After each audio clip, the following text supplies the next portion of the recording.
नमस्कार दोस्तों। आज मैं आपको सुनाने जा रही हूँ।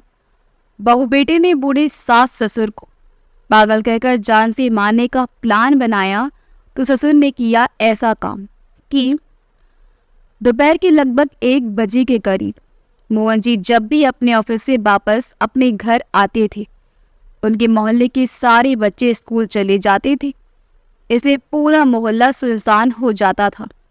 लेकिन हर रोज एक बच्चा उन्हें ऐसा मिलता जो उसे भीख मांगता रहता और कहता, बाबूजी बहुत जोरों की भूख लगी है, कुछ पैसे दे दो।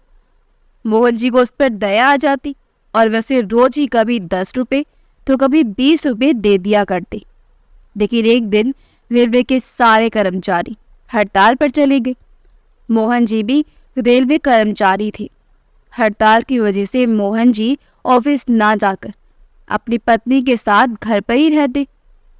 एक दिन किसी काम से मोहन जी और उनकी पत्नी बाजार गए तो रोज की तरह जिस रास्ते से वापस आते थे उस रास्ते से ना आकर दूसरे रास्ते से वापस आ रहे थे। लेकिन वह लड़का रोजाना मोहन जी के आने का इंतजार करता रहता।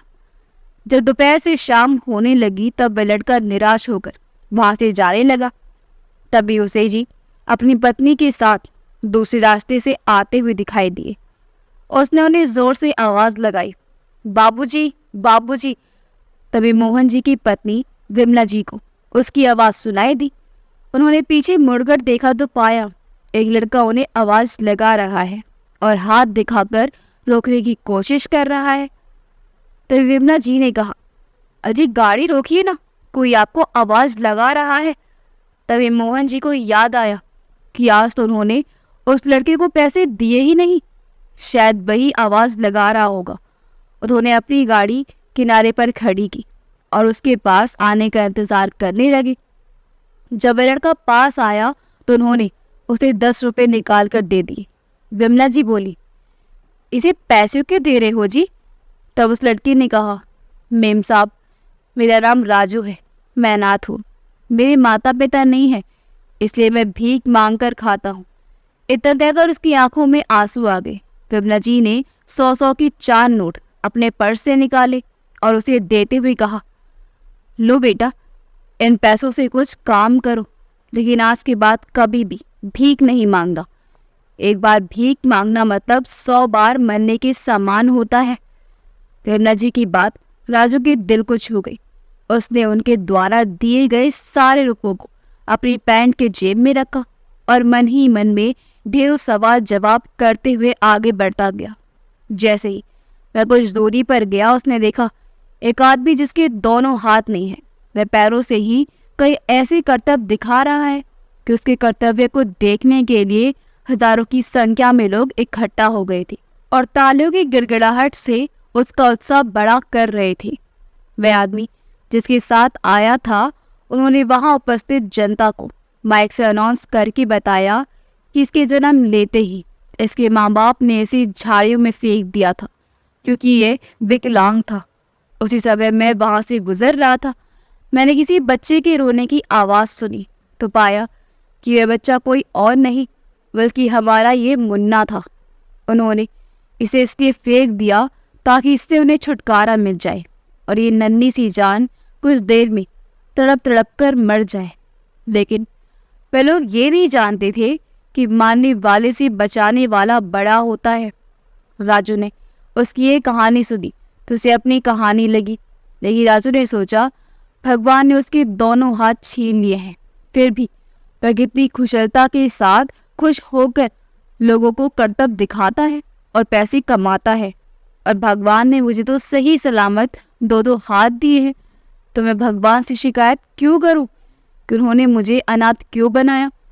सोचने के लिए बुद्धि दी है, काम करने के लिए हाथ और चलने के लिए पैर और देखने के लिए आंखें दी हैं, तो फिर मुझे तो किसी भी चीज़ की कमी नहीं है।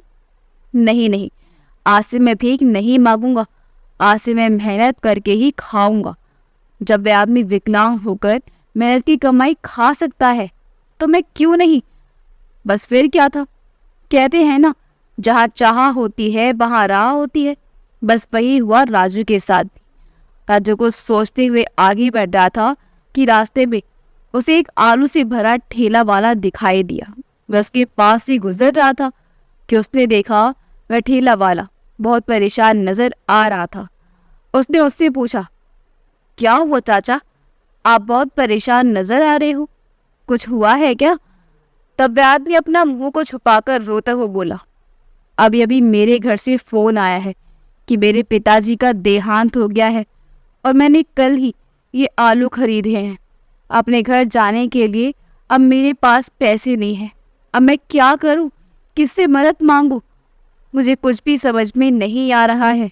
ऐसा कहकर वह आदमी फिर से रो पड़ा। राजू ने उसे चुप कराते हुए बोला, चाचा ये आलू कितने के हैं?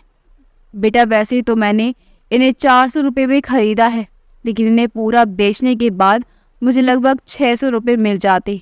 अगर कोई मुझे 400 रुपये भी दे दे तो मैं ये सारे आलू दे देता, लेकिन मैं किससे कहूँ इन्हें लेने के लिए, मुझे समझ में नहीं आ रहा है। उस आदमी ने कहा तो राजू बोला, चाचा मेरे पास पूरे 410 रुपये हैं, आप चाहो तो 10 रुपये का मुनाफा लेकर ये सारे आलू मुझे बेच सकती हो। राजू की बातें सुनकर उस ठेले वाले की तो बाँछें खिल गई। उसने खुशी खुशी राजू को ठेला सहित सारे आलू दे दिए और पैसे लेकर वहां से चला गया। राजू अब उन आलू को वहां से लेकर चला गया जहां वह रात को सोता था। उसका अपना तो कोई घर था नहीं, वह उस छोटी सी झोपड़ी में रहता था। उसने उस ठेले को भी वहीं खड़ा कर दिया। रात भर चूहे आलू को बड़े मजे से खाते रहे। सुबह उठकर जब राजू ने देखा तो बहुत से आलू आधे अधूरे हो गए थे। उसने उन्हें निकाल कर अलग किया और कुछ आलू सड़ गए, इसलिए राजू को काफी नुकसान हुआ।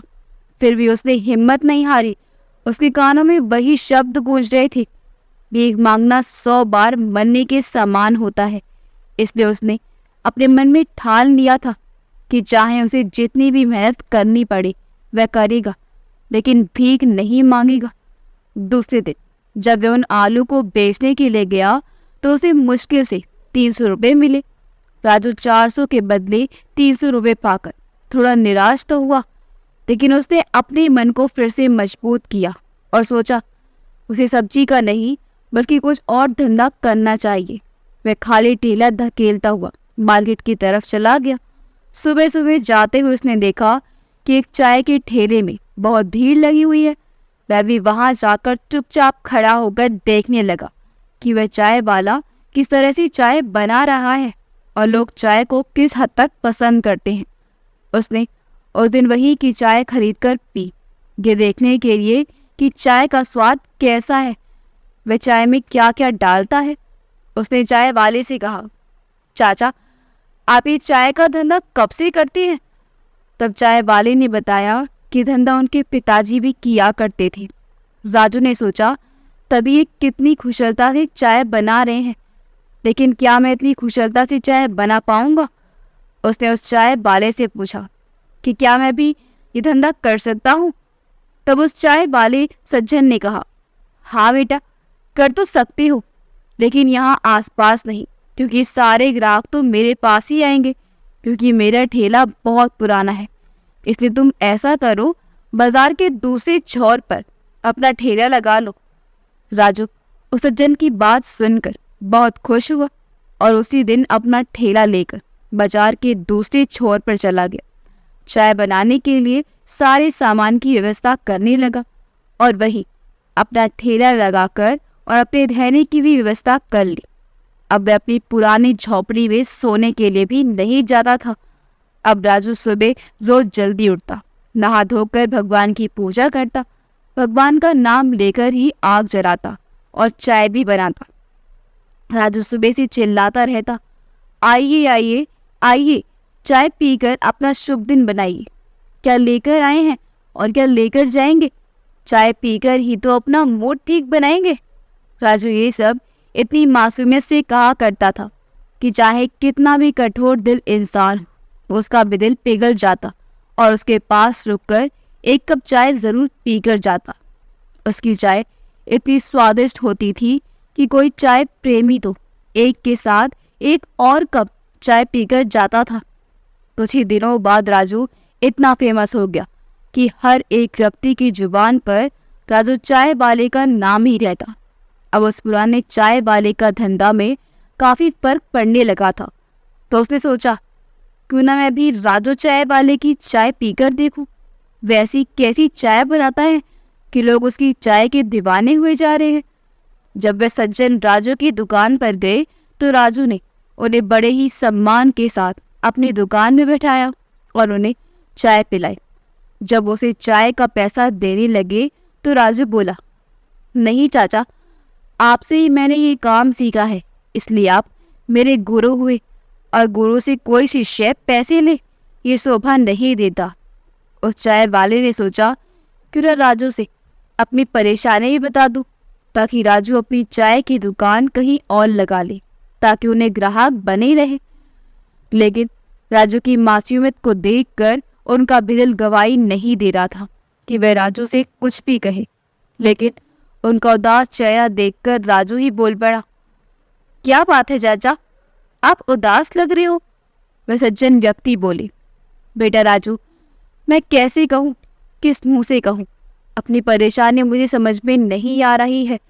मुझे मालूम है मैं अगर अपनी परेशानी कहूँगा तो तुम्हारा भी दिल टूट जाएगा। राजू बोला, चाचा आप एक बार बोलकर तो देखिए, अगर मुझसे बन पाएगा मैं ज़रूर करूँगा।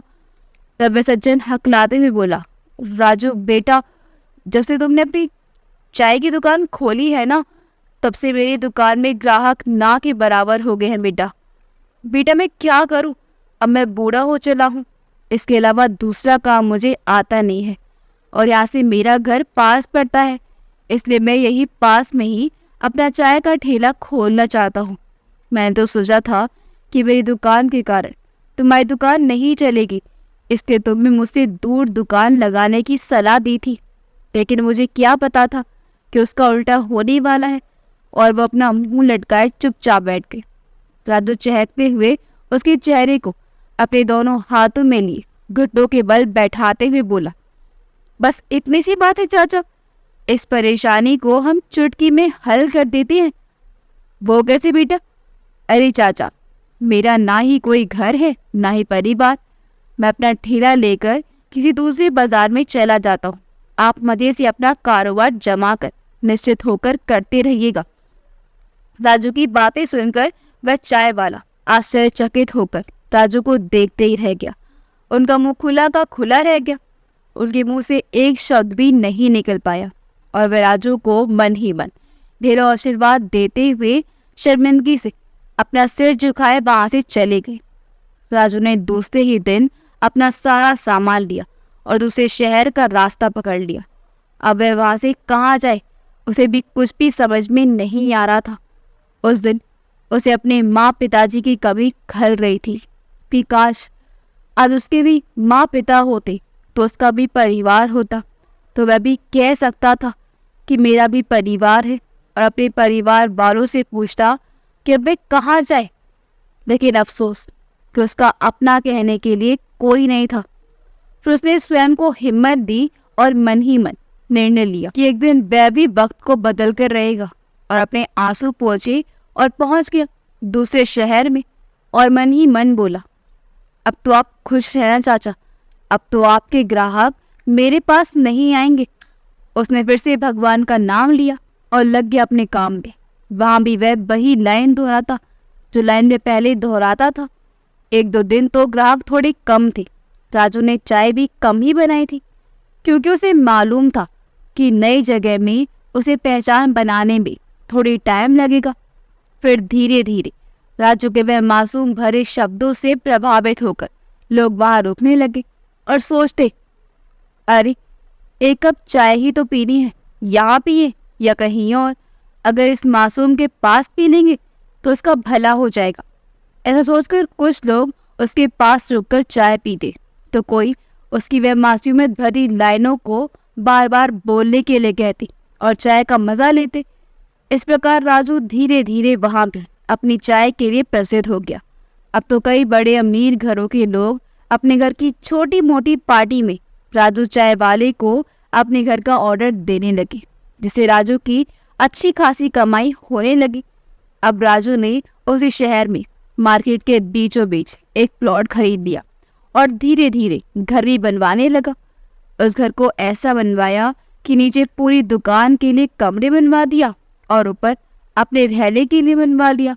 और देखते ही देखते राजू चाय वाले का डबल स्टोरी से ट्रिपल स्टोरी बिल्डिंग बनकर तैयार हो गया। अब उसके लिए अच्छे अच्छे घरों से रिश्ते भी आने लगे। उसने एक सुशील संस्कारी लड़की देखकर शादी भी कर ली। उधर मोहन जी और विमला जी धीरे धीरे बूढ़े हो चले थे। उन्होंने भी अपने दोनों बेटों को खूब पढ़ाया लिखाया और इस काबिल बना दिया कि दोनों ही बेटे मोहित और रोहित अपने अपने पैर पर खड़े हो गए। दोनों बेटे अपने माँ बाप से दूर दूसरे शहर में रहते थे। जब विमला जी का मन करता अपने पोते पोतियों से मिलने का, तो वह अपने पति मोहन जी से बार बार उसे मिलने जाने के लिए कहती, तो वह उन्हें मिलवाने के लिए लेकर अपने बेटे बहू के पास चले जाते। लेकिन बेटे बहू उनके पास तीज त्योहार पर भी मिलने नहीं आते थे। जब तक मोहन जी की रेलवे में नौकरी थी, बेटे बहू हर त्योहार में उनसे मिलने आते, उनके लिए उपहार लाते। लेकिन जब से मोहन जी रिटायर हुए, तब से तो बेटे बहू की नज़रों में वे दोनों कबाड़ की वस्तु ही बनकर रह गए थे। मोहन जी तो अपने मन को मना लिया के थे कि बच्चों को अपनी आज़ादी से जीने दो, लेकिन विमला जी को अपने पोते पोतियों की बहुत याद आती रहती थी। इसलिए वह बहुओं के द्वारा कई बार अपमानित होकर भी पोते पोतियों के मुँह के कारण उनके पास जाने की जिद करती रहती थी। और विमला जी का मन रखने के लिए मोहन जी उन्हें लेकर जाते, लेकिन कुछ ना कुछ बात को लेकर बहुएं उन्हें उल्हाना दे ही देती। मोहन जी हैरान रह जाते। विमला जी के मुंह माया को देखकर जो औरत स्वयं दूसरे को जीवन भर आत्मसम्मान का पाठ पढ़ाती रही, वही या सिर्फ अपने पोते पोतियों की एक झलक मात्र के लिए अपने बेटे बहू का इतना अपमान भी खुशी खुशी सहन कर लेती है। सही कहते हैं, लोगों को मूल से ज्यादा ब्याज से प्यार होता है। इसे साबित कर दिया विमला जी ने कि सोचकर मोहन जी मुस्कुराकर रह जाते। ऐसा नहीं था कि मोहन जी को अपने पोते पोतियों से प्यार नहीं था, वह भी अपने पोते पोतियों से बहुत प्यार करते थे। इसलिए तो वह भी विमला जी को बिना मना किए अपने बेटे बहू के घर लेकर चले जाते थे। फिर चाहे बहू ने 4 बातें सुनाती, थोड़ी देर के लिए बुरा तो उन्हें भी लगता था, लेकिन विमला जी ये कहकर मरहम का काम कर देती थी कि अरे अपने ही तो बच्चे हैं, अपनों के कहने का क्या बुरा मानना। फिर क्या था, मोहन जी भी चुप हो जाते थे। लेकिन हद तो तब हो गई जब दोनों बेटे बहू ने ही अपने पिताजी के पास जाकर रोते हुए कहा, पापा हमारी नौकरी छूट गई है, क्योंकि बॉस का कहना है क्या तो कुछ दिनों तक विदेश में रहो, वरना ये नौकरी छोड़ दो। अब हम अपने परिवार को छोड़कर विदेश तो जा नहीं सकते ना, इसलिए आपसे मदद मांगने आए हैं कि आप अपने रिटायरमेंट के पैसे अगर हमें दे देते तो आपकी बड़ी मेहरबानी होती। और अब आप लोग भी तो रोज की रोज बूढ़े होते जा रहे हो, तो आप लोगों को भी तो बेटा बहू नाती पोतों के साथ की जरूरत होगी। इसलिए आज से आप दोनों हम दोनों भाइयों के पास रहोगे। मोहन जी बहुत ही अनुभवी व्यक्ति थे। उन्होंने सोचा, आज तक जिन बच्चों ने हमें एक बार भी अपने घर में मान सम्मान नहीं दिया, वही बच्चे आज कितने मान मनोहार के साथ मीठी मीठी बातें करके अपने साथ रखने की बातें कर रहे हैं। लेकिन वही विमला जी तो अपने बेटे बहू की बातों में आकर अपने भोलेपन के कारण उनकी चालाकी को समझ ही नहीं पाई और अपने पति से कहने लगी, बच्चे ठीक ही तो कह रहे हैं जी, अब हम बूढ़े हो चले हैं, तो हमें आज नहीं तो कल अपने बच्चों का साथ तो चाहिए होगा ना, तो कल ना जाते हुए आज ही सही अगर अब बच्चों को पैसे सही समय में दे देते हैं, तो वो अपने परिवार के साथ साथ हमारे लिए भी कुछ ना कुछ अच्छा कर ही सकते हैं। विमला जी के बार बार कहने पर मोहन जी मान गए और उन्होंने अपने सारे पैसे दोनों बेटों को बराबर बराबर बांट दिए और दूसरे ही दिन अपने अपने परिवार को लेकर जाने लगे। तो विमला जी बोली, अरे बेटा तुम दोनों क्या कर रहे हो, क्या तुम लोग अपने घर जा रहे हो? तब बड़ा बेटा मोहित बोला, हाँ माँ, रात में एक डीलर का फ़ोन आया था। अगर मैं उसे आज की आज नहीं मिला तो मैंने जिस रेट में धंधे के लिए बात की है वह कैंसिल कर देगा, इसलिए मुझे जाना होगा। तभी रोहित भी अपना बैग और अपना परिवार लेकर निकला। तो विमला जी बोली, बेटा क्या तुझे भी किसी डीलर से मिलना है? हाँ, नहीं माँ, दरअसल माँ बात ये है कि जिस ऑफिस में मैं काम करता था ना, उसका बॉस का फ़ोन आया था। उसने कहा है अगर मैं आज की आज अपना रिज़ाइन लेटर देता हूँ तो मुझे पीएफ के पैसे मिलेंगे, वरना एक भी पैसा नहीं मिलेंगे, इसलिए मुझे भी जल्दी ही जाना पड़ रहा है। तो विमला जी बोली, अरे वो सब तो ठीक है, परंतु हम दोनों को कौन लेकर जाएगा, इसके बारे में क्या सोचा है तुमने? तब दोनों भाई एक दूसरे को देखने लगे। तब बड़ा बेटा मोहित बोला, अरे माँ, आप चिंता क्यों करती हैं, हम लोग आएंगे ना आप लोगों को लेने, और आप लोग कहीं दूसरे के घर में थोड़ी रहती हो, और ना ही आप लोगों ने हमारी तरह कमरे में रहने का किराया देना पड़ता है। अभी आप लोग मज़े से रहिए, हम दोनों भाइयों में से जिसको भी टाइम मिलेगा आप लोगों को आकर ले जाएगा। तो विमला जी बोली, अरे बेटा, हम सब तो एक ही घर में थे, तुम लोग रात में ही बता देते तो हम दोनों भी तुम्हारे साथ ही तैयार हो जाते। अरे माँ, हमें लगा आप लोग सो गए होंगे और रात भी बहुत ज़्यादा हो गई थी, इसलिए आप लोगों को जगाना ठीक नहीं समझा। कोई बात नहीं माँ, अब आप तब तक अपनी सभी सहेलियों से मिल भी लेना और सारे सामान भी पैक करके रख लेना, ताकि हमें बार बार गाँव ना आना पड़े। और दोनों बेटे बहुओं ने विमला जी के पैर छुए और निकल गए। विमला जी अपने बेटे को ढेर सारा आशीर्वाद देते रही कि उन्हें बच्चे कितने समझदार हो गए हैं।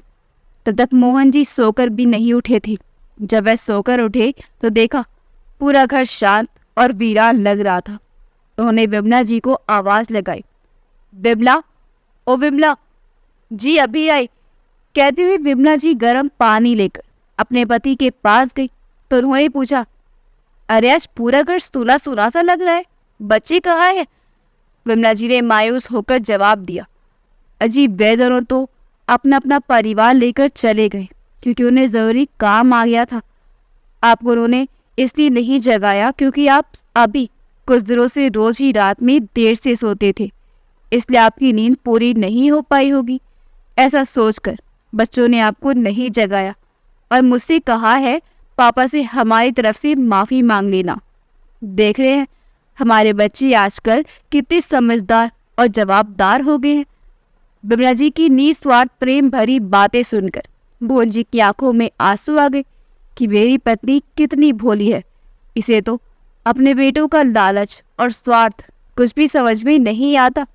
लेकिन उन्होंने अपने बेटों की सच्चाई बताकर अपनी पत्नी को दुखी नहीं करना चाहती थी, लेकिन वह अपने बेटों की मक्कारी को समझ रहे थे कि वे लोग यहाँ सिर्फ पैसे लेने ही आए थे और पैसे मिलते ही गायब हो गए। उन्हें अपने माँ बाप से कोई लेना देना नहीं है, इसलिए तो हमें अपने साथ चलने के लिए कुछ भी नहीं बोले और अपना उल्लू सीधा होते ही चुपचाप निकल गए। जब 1 महीने 2 महीने बीत गए तब विमला जी मोहन जी से बोली, क्यों जी, बच्चे जब से यहाँ से गए हैं तब से ना ही हमको एक बार भी फ़ोन किया है, ना ही लेने ही आए, जबकि वह लोग तो बोल कर गए थे कि मैं जल्दी ही लेने आएंगे। मोहन जी मुस्कुरा दी और चुपचाप रह गए। फिर कुछ दिनों बाद मोहन जी अचानक अपने घर की सीढ़ियों से गिर पड़े। उनकी कमर में बहुत चोट आई थी। विमला जी ने अपनी पड़ोसियों की मदद से उन्हें पास के अस्पताल में पहुंचाया। वह जाने पर डॉक्टर ने बताया कि उनकी कमर की हड्डी फ्रैक्चर हो गई है, उनका जल्दी से जल्दी ऑपरेशन करना होगा, वरना बहुत बड़ी परेशानी हो सकती है। शायद मोहन जी कभी भी अपने पैरों पर खड़े नहीं हो पाएंगे। डॉक्टर की बातें सुनकर विमला जी घबरा गई और ये कुछ भी समझ में नहीं आ रहा था कि अब वे क्या करें। उनके पास जितने पैसे थे तब तक तो उन्होंने मोहन जी का इलाज करवाया, लेकिन जैसे उनके पास पैसे खत्म होने लगे और एक घबराहट होने लगी, फिर उन्होंने अपनी पड़ोसन कविता को फ़ोन पर सारी बातें बताई कि उनके पास के सारे पैसे खत्म हो गए हैं। अब वे क्या करें, कुछ समझ में नहीं आता। तभी कविता जी बोली, अरे विमला, जो पैसे तुमने अपने बेटे को दिए थे अब तो पूरे 4 महीने होने जा रहे हैं। अब तक तो वे दोनों बिजनेस में अच्छा खासा कमा रहे होंगे, तो क्यों ना तुम उनसे कम से कम अपने पैसे ही मांग ले। विमला जी को कविता की सलाह अच्छी लगी, इसलिए उन्होंने तुरंत ही अपने बड़े बेटे मोहित को फोन लगाया और बाकी सारी बात बताई कि किस तरह उसके पापा के कमर की हड्डी में चोट आई है। अगर उनका ऑपरेशन सही समय में ना किया गया तो कहकर वह फव कर रो पड़ी। मोहित ने कहा, माँ आप शांत हो जाइए, अभी तो फिलहाल मेरे पास पैसे नहीं हैं, क्योंकि पापा ने जितने पैसे दिए थे वो सारे तो मैंने खर्च कर लिए। अगर रोहित के पास होंगे तो आप उससे बात करके देख लीजिए, मैं 2-4 दिनों के बाद आपको फ़ोन करता हूँ। कहकर उसने तुरंत फ़ोन काट दिया। विमला जी मोहित की बातें सुनकर दंग रह गई। उन्हें यकीन नहीं हो रहा था कि वे अपने जिन बेटों को आज्ञाकारी, समझदार और जवाबदार समझ रही थी, समय आने पर वैसा जवाब देंगे। फिर भी मजबूरन उन्होंने रोहित को फ़ोन लगाया और उसे भी सारी बात बताई। तो उसने भी कह दिया, क्या माँ, आपको क्या लगता है पैसे एक जगह रुकने वाली चीज़ है क्या? वो तो इधर आता है और उधर जाता है, इसे ही तो बिजनेस कहते हैं। मैंने तो सारे पैसे बिजनेस में लगा दिए। अब आप अचानक पैसों की मांग कर रही हैं तो मैं कहाँ से अदा कर दूँ? मेरे पास तो पैसे की उम्मीद मत ही करना। और अपने पिता की तबीयत के बारे में पूछे बिना ही फ़ोन काट दिया। अब विमला जी को समझ में नहीं आ रहा था कि वह क्या करे। जिन बेटों के लिए उन्होंने अपना सब कुछ लुटा दिया, वे बच्चे समय आने पर अपने ही माँ बाप को आंखें दिखा रहे हैं। वे ये सब सोचकर बिलक बिलक कर रो पड़ी। फिर भी उन्होंने हिम्मत नहीं हारी और अपने सारे गहने जेवर बेचकर अपने पति का इलाज करवाती रही। उस बीच उनके कुछ रिश्तेदार भी उसे मिलने के लिए आए। तब बातचीत के दौरान विमला जी ने उन्हें बताया कि किस तरह उनके बच्चों ने उन्हें भैला फुसलाकर सारे पैसे ऐंठ लिए और जब उन्हें पैसों की ज़रूरत पड़ी तो आंख दिखा रहे हैं। तब सभी रिश्तेदारों ने उनके दोनों बेटों पर दबाव बनाया कि उन दोनों को अपने माँ बाप की सेवा करनी ही पड़ेगी। वह लोग अभी उनकी सेवा नहीं करेंगे तो कब करेंगे? माँ बाप इसी दिन के लिए तो अपनी औलाद को पाल पोस कर बड़ा करते हैं। और तो और तुम दोनों भाइयों ने तो अपने पिता के रिटायर होने के बाद उनसे सारे पैसे भी मांग लिए, और आज जब उनके ऊपर मुसीबत आई है तो तुम दोनों उन्हें ऐसे तेवर दिखा रहे हो। ये तो बहुत ही गलत बात है। तुमको अभी के अभी तुम्हारे पिता को अपने साथ लेकर जाना होगा, वरना में दूसरा रास्ता भी आता है। ऐसे लोगों द्वारा धमकी देने पर बड़े बेटे मोहित ने अपने पापा मम्मी को बेमन से ही सही अपने घर में लेकर गया, क्योंकि उसकी पत्नी रीना घर पे ही रहती थी और रोहित की पत्नी ऑफिस जाती थी, इसलिए वह उनकी सेवा नहीं कर पाती थी। अब मोहन जी को अच्छे अस्पताल में भर्ती किया गया। वहाँ की फीस और दवाई के खर्चे बहुत ज़्यादा थे। मोहित तो 8 दिनों में ही खर्च करके थक गया। उसने तो अपने हाथ खड़े कर दिए और अपनी माँ से साफ साफ कह दिया, माँ, पापा के इतने खर्चे हैं, मैं अकेला इतना खर्च नहीं उठा सकता। तब विमला जी बोली, बेटा, रोहित से बोलकर उससे भी मदद ले लो ना, उसे भी तो पैसे दिए हैं तेरे पापा ने। विमला जी के इतना कहने की देर थी कि मोहित का गुस्सा फट पड़ा। वह मारे क्रोध के मारे चिल्लाता हुआ बोला, क्या माँ, आप लोगों ने चंद पैसे क्या दे दिए, हम पर एहसान कर दिया क्या, जो बार बार एक ही बात कहकर हमें जलील करती रहती हो। सारी रिश्तेदारी में अपने हमारी थू करवा दी, फिर भी आपका पेट नहीं भरा, जो आए दिन बस अपने पैसों की धौंस देती रहती हो।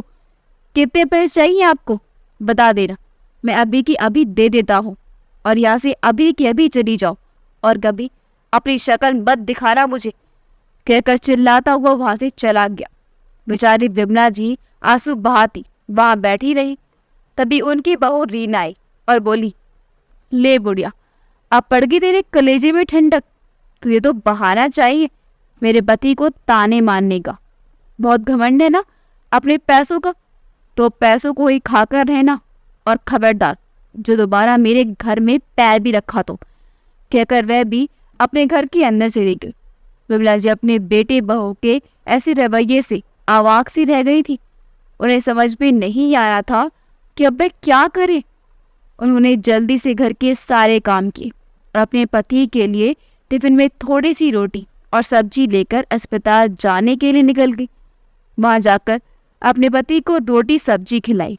तब तक नर्स ने आकर कहा, मैडम आप डॉक्टर साहब से जाकर मिल लीजिए, वो कब से आपसे मिलना चाहते हैं, लेकिन आप यहाँ थी ही नहीं। विमला जी दौड़ी भागी डॉक्टर के पास गई तो उन्होंने बताया मोहन जी के ऑपरेशन में 5 लाख रुपए लगेंगे। विमला जी को 5 लाख का नाम सुनते ही चक्कर आने लगे।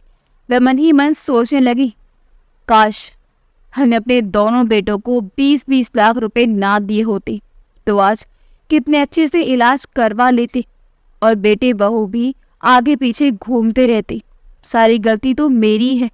अगर मैं बार बार पैसे देने के लिए ना कहती तो मेरे पति इन नालायकों को पैसे ना दिए होते।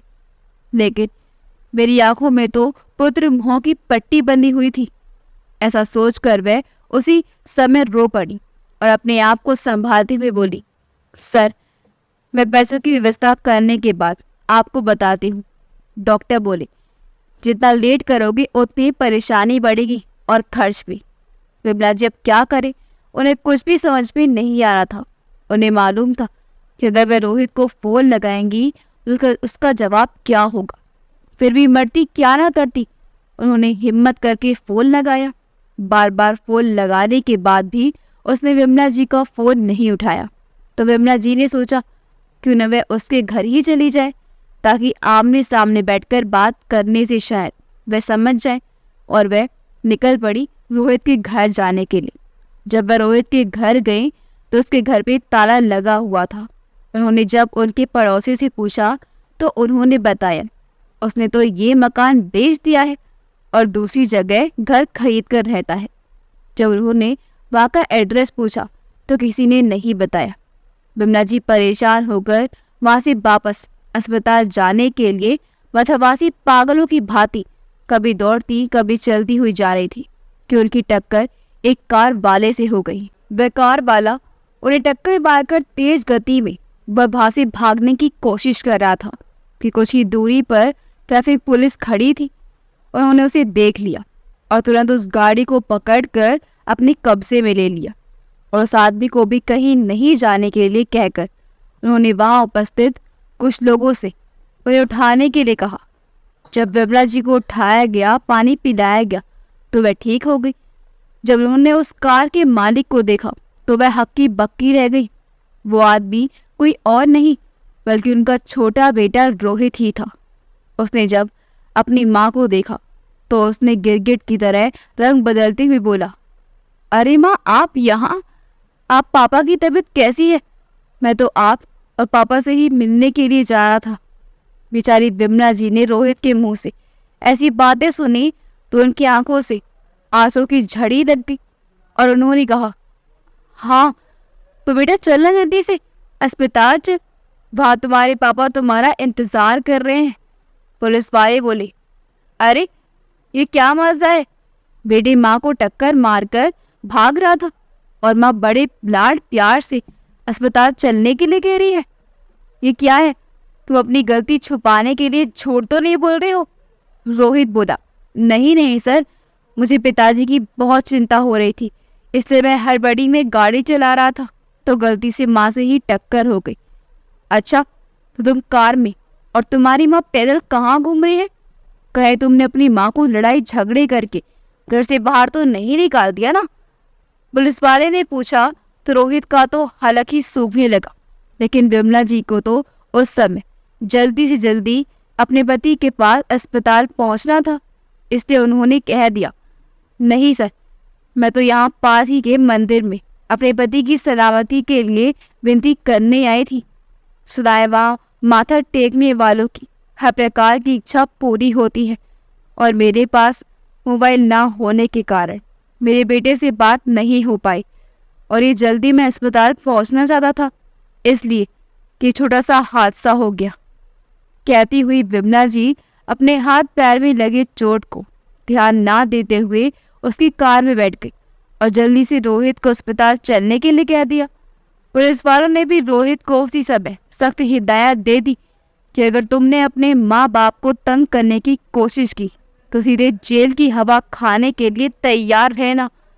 रोहित एक तरफ तो अपनी माँ को टक्कर मारने और पुलिस वालों की नजर में आ जाने के कारण डर रहा था, तो दूसरी ओर तरफ पुलिस वालों की हिदायत के कारण डर रहा था।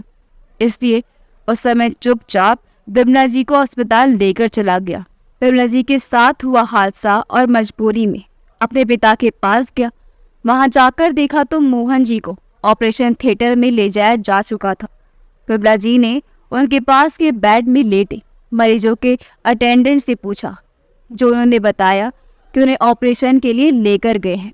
तब विमला जी ने काउंटर में जाकर पता किया कि उनका फीस किसने भरी है, तो उन्होंने बताया कि राजू नाम के सज्जन ने भरी है और दवाई गोली के लिए 10,000 एक्स्ट्रा भी जमा कर दिए हैं ताकि उन्हें बाद में दिक्कत ना हो। उन्होंने आपका इंतज़ार भी किया लेकिन आप आए ही नहीं, इसलिए वह चला गया। विमला जी सोच सोचकर परेशान हो गई कि राजू कौन है जो इतना फीस यूं ही हम अजनबियों के लिए भर दी। मैं तो किसी राजू को नहीं जानती। फिर उन्होंने रोहित से राजू के बारे में पूछा तो उसने भी नामे सिर हिला दिया। फिर थोड़ी देर बाद रोहित के पिता को ऑपरेशन थिएटर से बाहर निकाल दिया गया। रोहित अपने पिता से मिला और अपने घर का एड्रेस अपनी माँ को दिया और वहाँ से चलता बना। कुछ दिनों बाद मोहन जी की छुट्टी हो गई। विमला जी ने मोहित को फोन लगाया तो उसने कह दिया, इतने दिनों तक तो मेरे घर में रहे, अब रोहित के घर जाओ। विमला जी ने अपने छोटे बेटे को फोन लगाया तो उसने कहा, हम दोनों अपनी अपनी ड्यूटी में आ गए हैं, आप लोग ऑटो बैठ कर आ जाइए। विमला जी ने उनका घर देखा भी नहीं था, फिर भी ऑटो वाले को एड्रेस बताया तो उसने उस एड्रेस में पहुंचा दिया। अब दोनों पति पत्नी अपनी बेटी बहू के घर आने तक उनके घर के बाहर ही भिखारियों की तरह भूखे प्यासे बैठे रहे।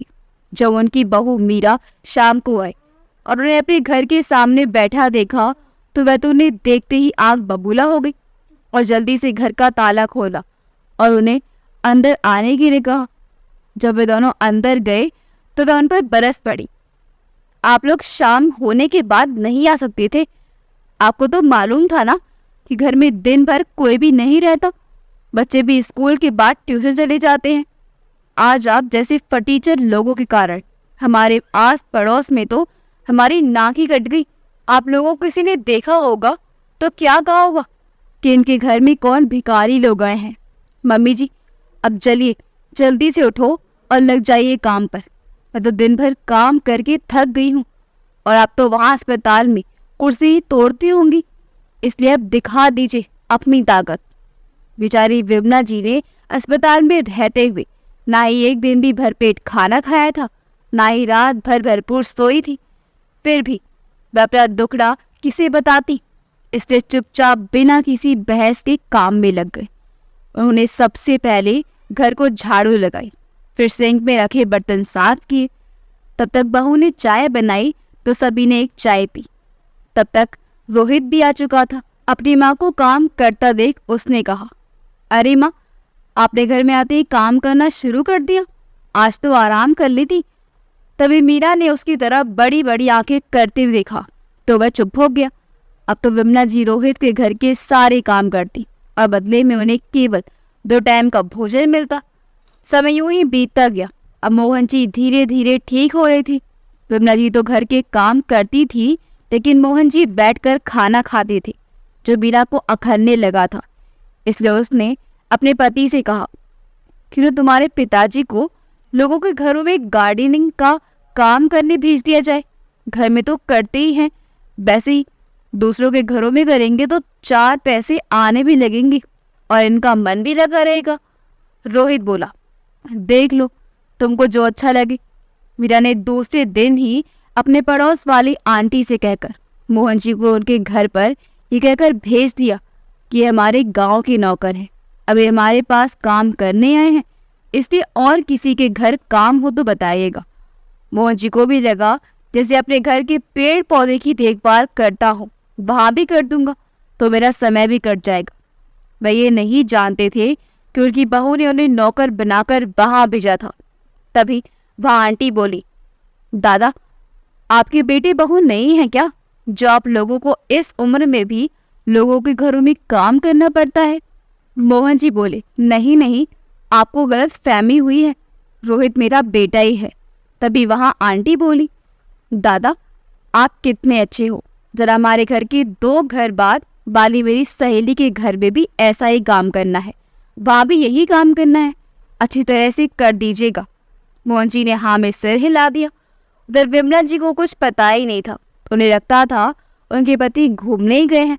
जब मैं मोहन जी से पूछती कि आप सुबह सुबह कहाँ चले जाते हो, तो वो भी उसे कुछ भी नहीं बताते थे, वरना वह गुस्सा करती कि इतना काम करना उनके स्वास्थ्य के लिए ठीक नहीं है। लेकिन अपना मनोरंजन के लिए वह चले जाते थे। फिर कभी वह थक जाते तो किसी दिन नहीं भी जाते थे, क्योंकि उन्हें नहीं मालूम था कि उनकी बहू उनके काम के बदले उनसे पैसे लेती है। जिस दिन वह काम नहीं करने जाते, उस दिन उस घर की मालकिन उन्हें खूब उल्टा सीधा सुनाती। एक दिन तो हद ही हो गई थी।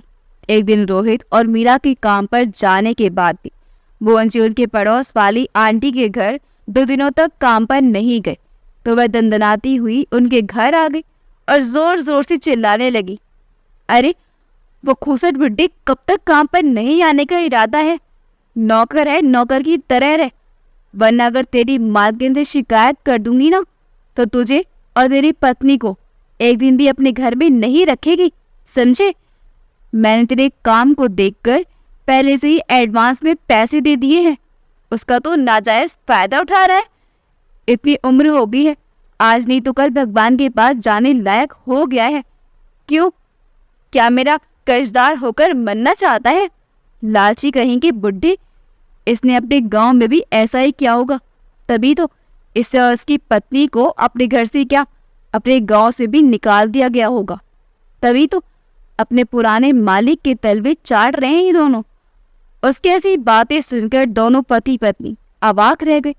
विमला जी को समझ में नहीं आ रहा था कि वैसा क्यों बोल रही है।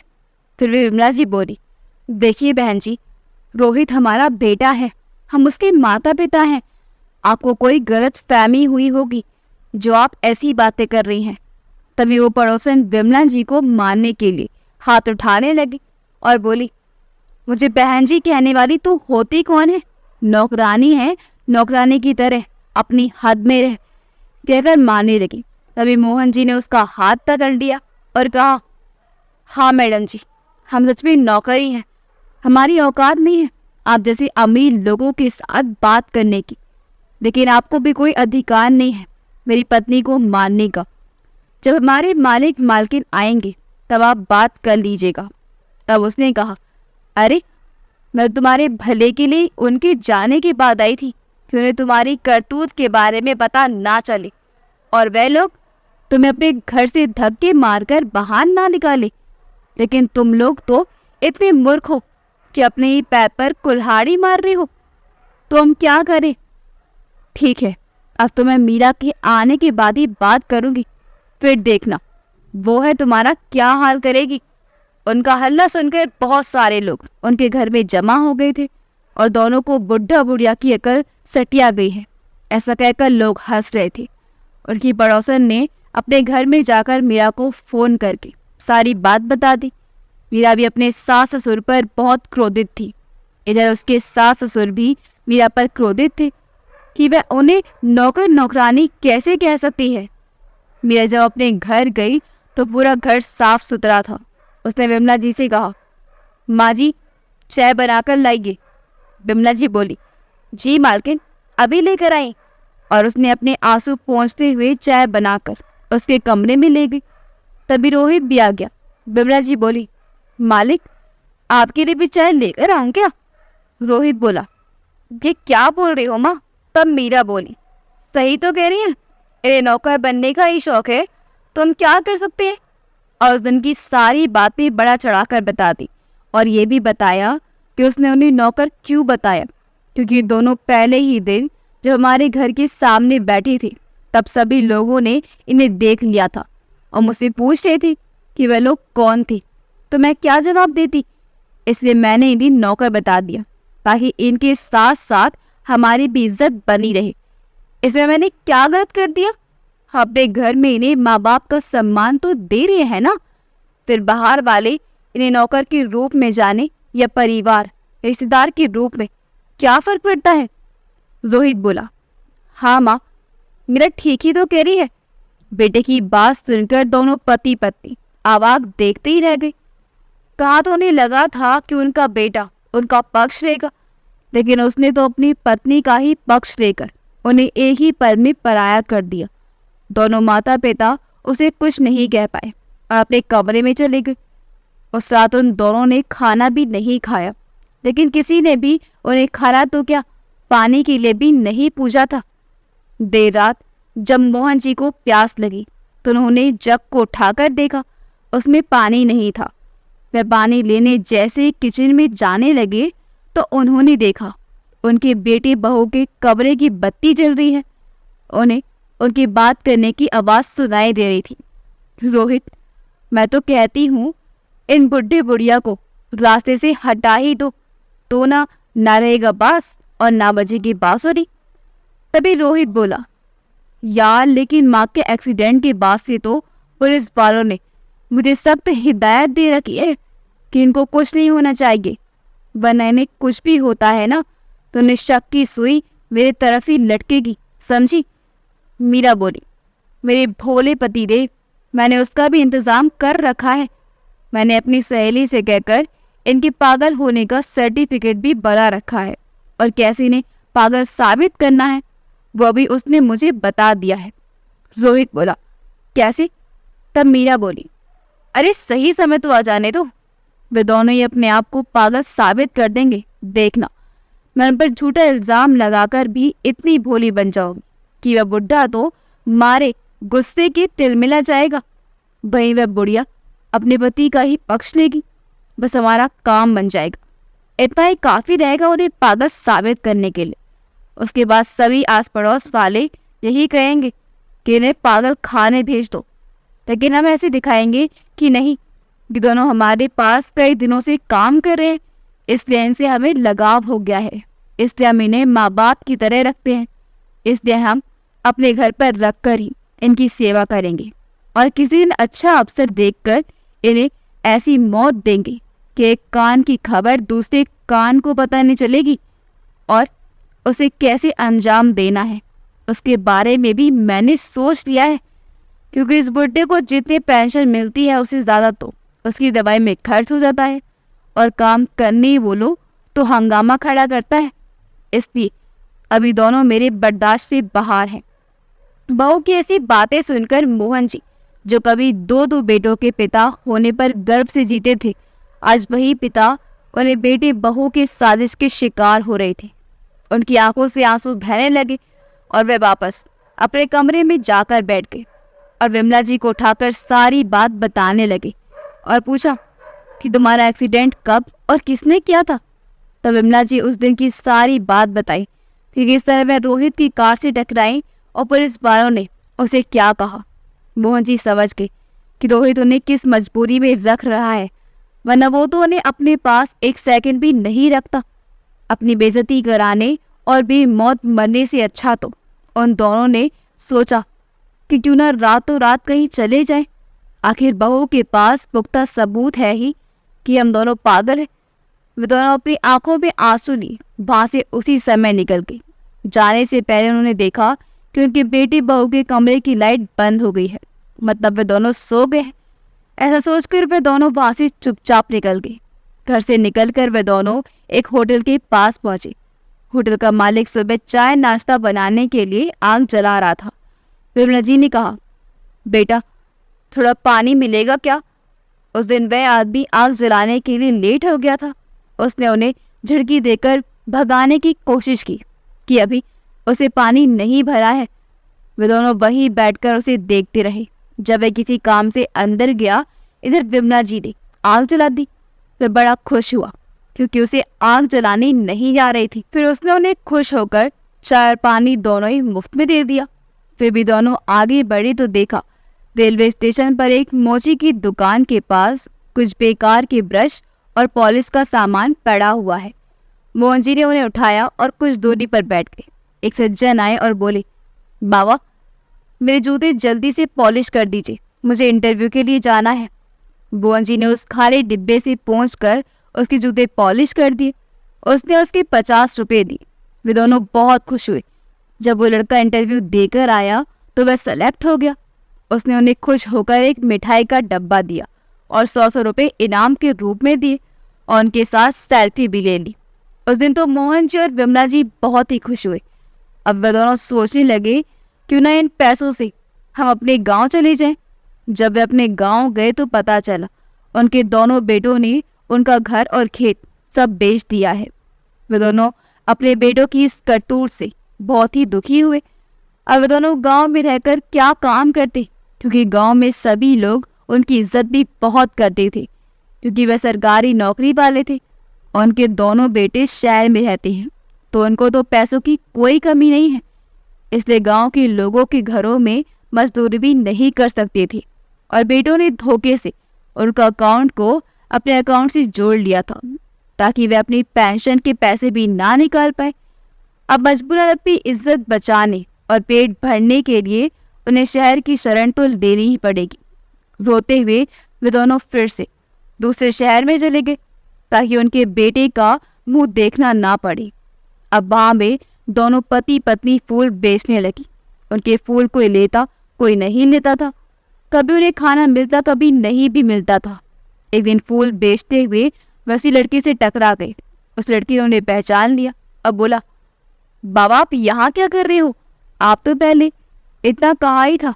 कि मोहन जी बोले, बेटा पेट क्या क्या नहीं करवा देता। अब हम लोग इसी शहर में रहते हैं। हम मतलब आपकी पत्नी भी है क्या? हाँ बेटा, वो देखो उसकी तबीयत ठीक नहीं है, इसलिए आज वे चुपचाप बैठी है, वरना वह भी मेरे इस काम में मदद करती है। उस लड़की ने कहा, बाबा बुरा ना मानो तो एक बात कहूँ, क्या आपके परिवार में कोई नहीं है? मोहन जी बोले, बेटा कहने को तो मेरे 2 बेटे हैं, पोता पोती हैं, लेकिन अपना कहने के लिए कोई नहीं है। तो बाबा आप उन पर केस क्यों नहीं कर देते? बेटा अपने ही बच्चों के ऊपर केस करके क्या जीना, उससे अच्छा तो मरना भला होगा।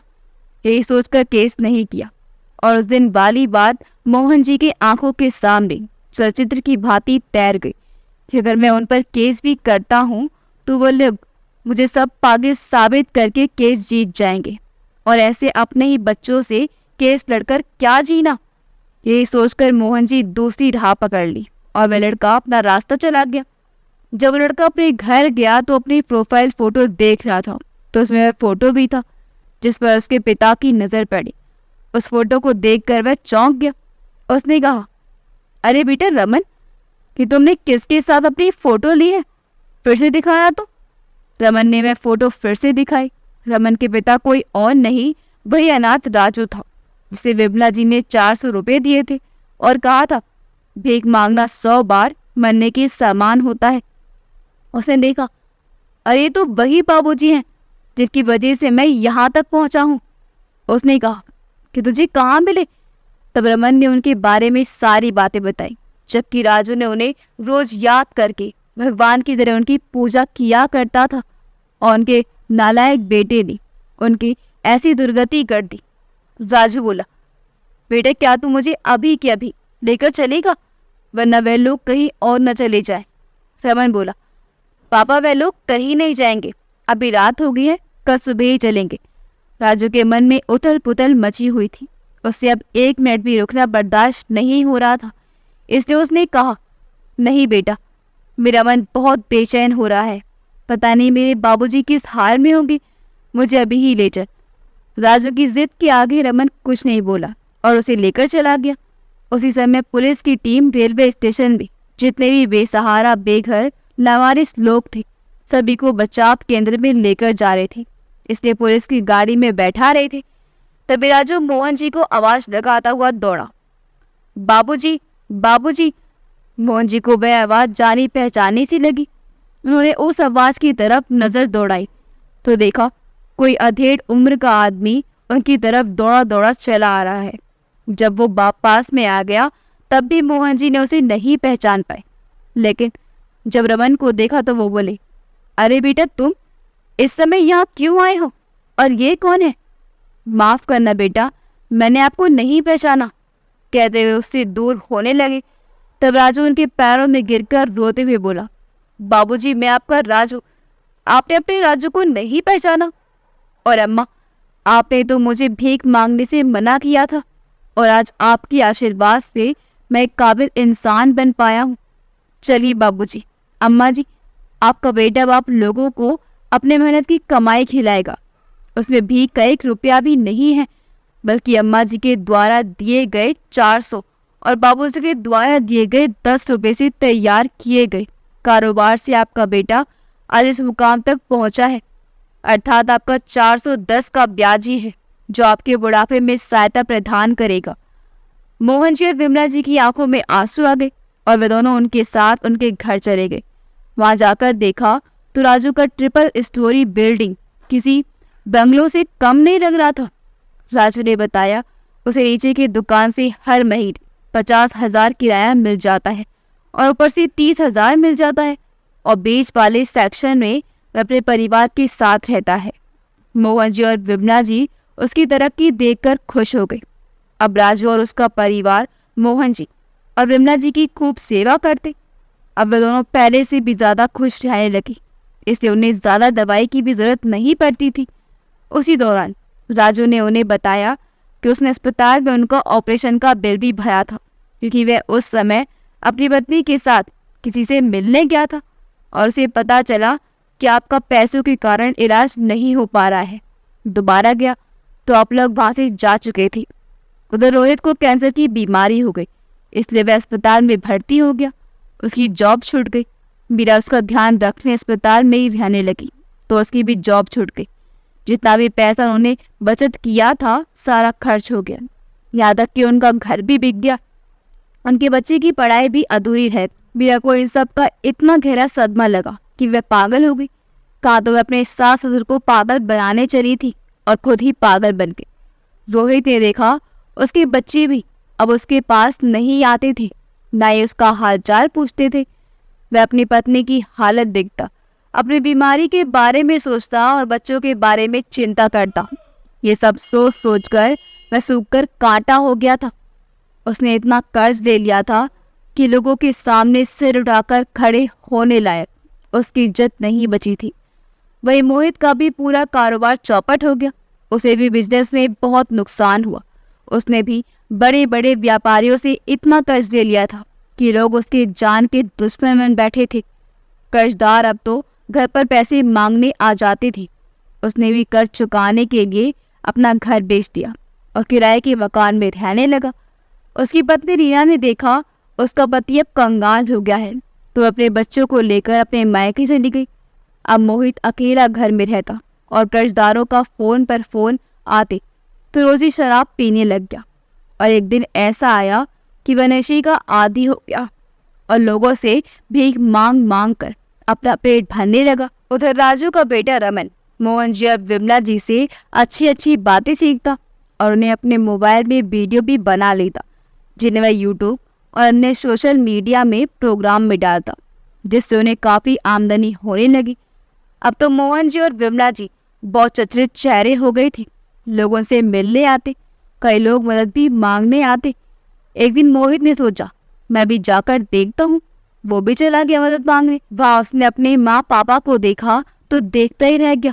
उसने रोते हुए अपने पिता के पैर पकड़ लिए और कहा, पिताजी मुझे माफ कर दीजिए।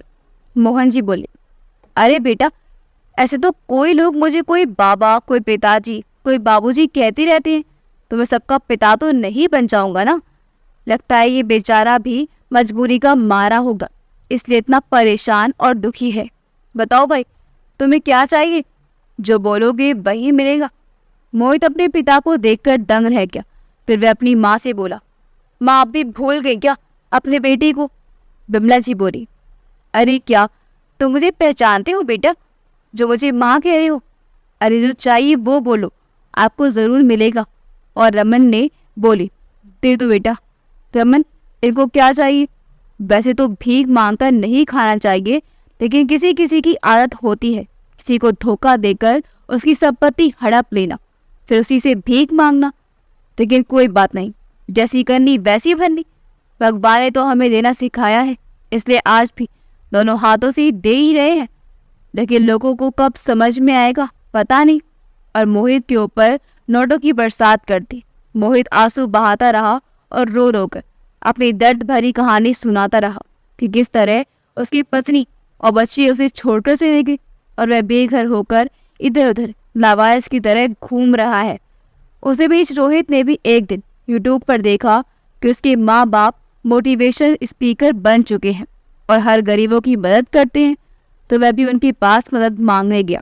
वहाँ जाकर देखा तो उसके माँ पापा रईसों की तरह रेशमी कपड़े पहने तिमंजिला बंगलों में रहते हैं और उनसे मिलने वालों का तांता लगा रहता है। और दोनों पति पत्नी लोगों के ऊपर जैसे पानी की तरह पैसे बहा रहे हैं।